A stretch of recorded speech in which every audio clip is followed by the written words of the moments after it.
Reed Robinson has been the director of the Office of Tribal Relations for the USDA Forest Service since 2020. Prior to the Forest Service, Reed worked at the National Park Service at 10 national park units, including 2 as park manager. Reed is an enrolled citizen of the Sikangu Lakota Oyate, the Rosebud Sioux tribe. Hi, Washington.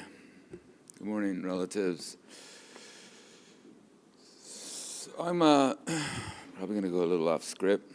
I want to thank the panel for providing some of the information I was going to cover, and I'm going to get in a little more detail, lift some words off of some of the direction that the Forest Service has received from the executive branch. This image that we see before us, we call this, that relative, the Pte Oyate, the Buffalo Nation. Pte means the cow. And we recognize this relative by honoring the female, because the cow, the female, is the one that creates the miracle. So we also have a lot of relatives out there in many nations, like the Tree Nation. We're talking about the Tree Nation a lot today.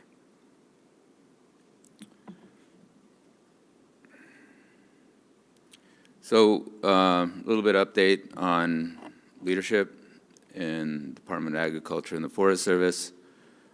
We have Brooke Rollins is the Secretary of Agriculture. Tom Schultz is the Chief of the Forest Service. And we also have, within the Forest Service, another significant change. We had 2 deputy chiefs, one over the National Forest System, and another deputy chief over state, private, and tribal forestry. That deputy chief is now John Crockett, who is the deputy chief over both those areas.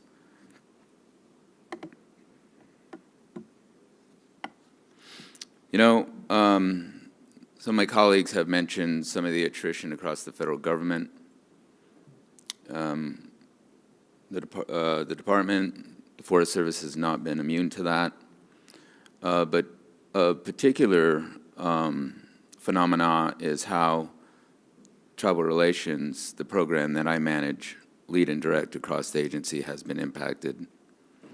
For example, we have 9 regions. Within those 9 regions, we had, at the regional level, 13 positions at a high level, and we have 4 now at the regional level. The Washington Office of Tribal Relations, the program that I directly supervise, started out in December 2024 with 12 staff. I now have 3.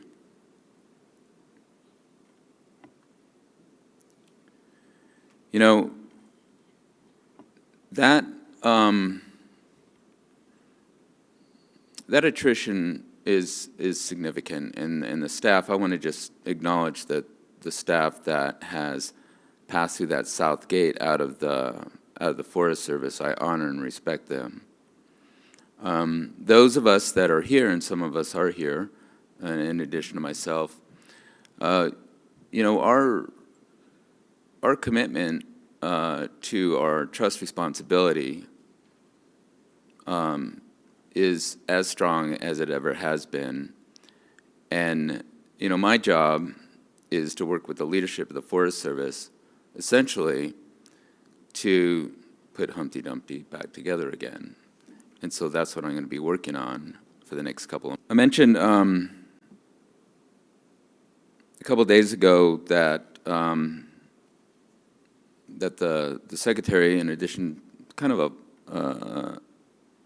the Department of Interior issued a memo earlier, and Secretary Rollins also issued a memo to clarify that, something that we're already aware of, all of us, But, sometimes our staff, the public isn't aware of, when you talk about things like DEI or environmental justice, these are recent terms. The political and legal relationship that the United States have with sovereigns within the sovereign is being acknowledged in these memos that have come out from DOI and agriculture. So Secretarial Memorandum 1078-010, and it's good to know these numbers so you can refer to them, affirms this relationship. And, in the purpose section, it talks about the separation. In the delegation section, it talks about, honoring our trust and treaty responsibility. And then it goes on to say all agencies will pay particular attention to policies articulated in Indian Self-Determination Education and Assistance Act. So that's important to note. And I talked about, I'm gonna go through these slides and try to lift some of these things off of the paper. So they're said, so it's said, it's put out there in the air, on the record. So we've heard about the expansion of timber production, Executive Order 14225. And if you look at that document, the section 1, it talks about, it's somewhat political, right? So if you get past that part, in section 2, right off the bat, section 2 directs the Secretary of Agriculture through the Chief of the Forest Service to use tools to facilitate the increase of timber production by using good neighbor authority in the Tribal Forest Protection Act. And it goes on and talks about some other stuff, but it's very prominent in this executive order. So the next thing I want to get a little more granular with is another secretarial memorandum that waterfalls from this secretarial order. This is Secretarial Memorandum 1078-006. It's called Increasing Timber Production and Designating an Emergency Situation on National Forest System Lands.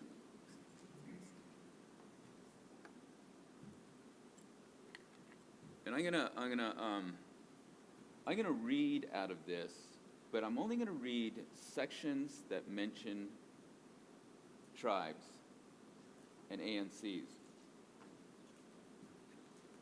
Because the rest of it, if you look it up, provides context. But I want to articulate the significance of how prominent Indian country is mentioned in this direction. So, the purpose is for this memo is EO 14225. And then it gets into authorities, standard legalese, and policy. And it talks about, this immediate action is needed to mitigate risk, protect public health and safety, critical infrastructure, so on and so forth. And then it goes into a directive. It talks about the emergency situation determination. And it talks about, where that authority comes from. It comes from the Infrastructure Investment and Jobs Act. Okay, so that's kind of the foundation, but this is the direction. I'm providing federally recognized tribes, Alaskan Native corporations, the ability to request additional areas to be included in this Emergency Situation Determination, ESD, under the bill, IIJA, Section 40807, through the regional forester to the chief of the Forest Service for approval. So if your tribe wants to make an emergency determination, all you need to do is go to your local forest supervisor, regional forester, to notify them of that action.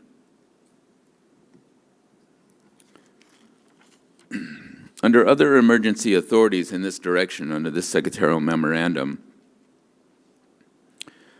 within designated areas, the Forest Service shall deploy or continue to deploy other emergency authorities, including emergency and direct hire authorities, including hiring tribal crews to implement and monitor, expedited contracting authorities or mechanisms, including virtual incident procurement, sole source contracting, and USDA contracting authorities, and include tribes within that effort. Expedited grant and agreement authorities or mechanisms, including with tribes. Exemptions, waivers, expanded exclusions, and expedited mechanisms for emergency programs on joint efforts with USDA agencies and tribes.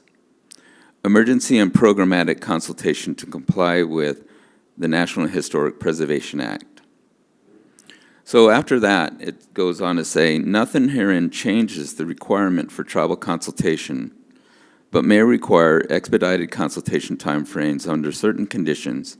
In scenarios where tribal consultation timeframes need to be expedited, the Forest Service shall notify Natural Resources and Environment. That's the Undersecretary over the Forest Service. So under timber production and sound forest management, the Forest Service will offer new updated guidance to increase timber production, blah, blah, blah. This guidance should include use of good neighbor authority, stewardship contracting, and agreements or contracts under the Tribal Forest Protection Act. So there's a reporting and another accountability component to this. Every calendar year, the Forest Service shall report to NRE, the Undersecretary, for the use of emergency authorities that will include these actions taken pursuant to this forest health and fuels reduction emergency situation determination, detailing any status of ongoing consultation, including the National Historic Preservation Act, status of coordination and consultation with federally recognized tribal governments and/or Alaska Native corporations. So under implementation, in the absence of the Undersecretary, who has not been confirmed yet, the Chief of the Forest Service will carry out the responsibilities assigned in this memo. So what I do is I download these, and you have my contact information, and please challenge us and hold us accountable. Because this is executive direction. This is a commitment to work with Indian country. To have the privilege to work with Indian country, because no other country has treaties with sovereigns within a sovereign. This is what this is saying. So,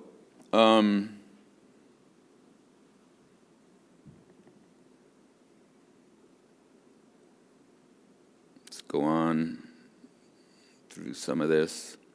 We've heard a little bit about, some of the hearings and legislation. We've heard a little bit about Fix Our Forest. We've heard a little bit about, some of these other pieces of legislation that are being drafted and considered in various committees and various parts of Congress. Forest Service Office of Tribal Relations. We have the ability to provide technical assistance to these committees, these congressional committees, and also hearing prep for our senior leaders that go to Congress and testify. And so I really appreciate the work that Indian Country does, working with these bodies to prioritize changes in our relationships, to move forward in this relationship, to codify things that are only written in policy like consultation, and move the needle on self-determination.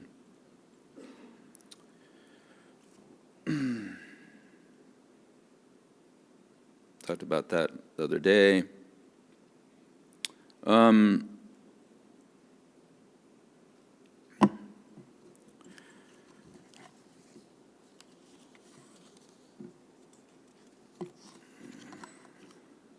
I want to reiterate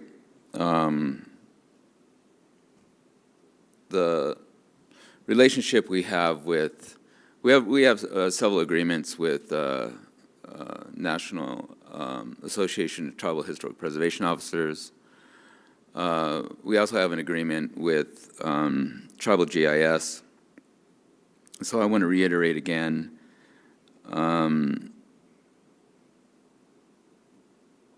you know, the Forest Service and National Tribal GIS, we have this challenge cost share agreement that supports more coordinated and effective tribal engagement in the revision of land management plan, including geographies of tribal importance, in accordance with the 2012 planning rule. This includes data service agreements to support tribal data sovereignty through a third-party agreement with Tribal GIS. Technical board services are available at no cost to tribes to assist in the development of geospatial data to support tribal decision-making, engagement, and consultation on National Forest System lands, support services, including a staffed help desk, to provide technical assistance related to geospatial software. And then there you have our website. And Garrett Couch, are you here in the room today, if you wouldn't mind identifying yourself? There's Garrett over there. And so please coordinate and inquire with Garrett, you know, what kind of, you know, the cool benefits and service that Tribal GIS can do and work with your GIS programs and tribes. The cool thing is we 100% believe in tribal data sovereignty. We have an authority that protects locations of sacred sites from FOIA, and this along the lines of understanding the significance and importance of data sovereignty is we support that by creating these relationships with tribal organizations like Tribal GIS. So, you know, we've seen a lot of progress over the last 4 years. I've been in the Forest Service since 2020. And the work that we've been doing in my program is to get the agency to meet minimum standards, to at least do the least that we should be doing. And I got to say this, the Forest Service, we have responded well. And I think the Forest Service has done a decent job in the incremental progress that it takes when you're a large organization. It's not fast enough, but we're only talking about the minimum standard here.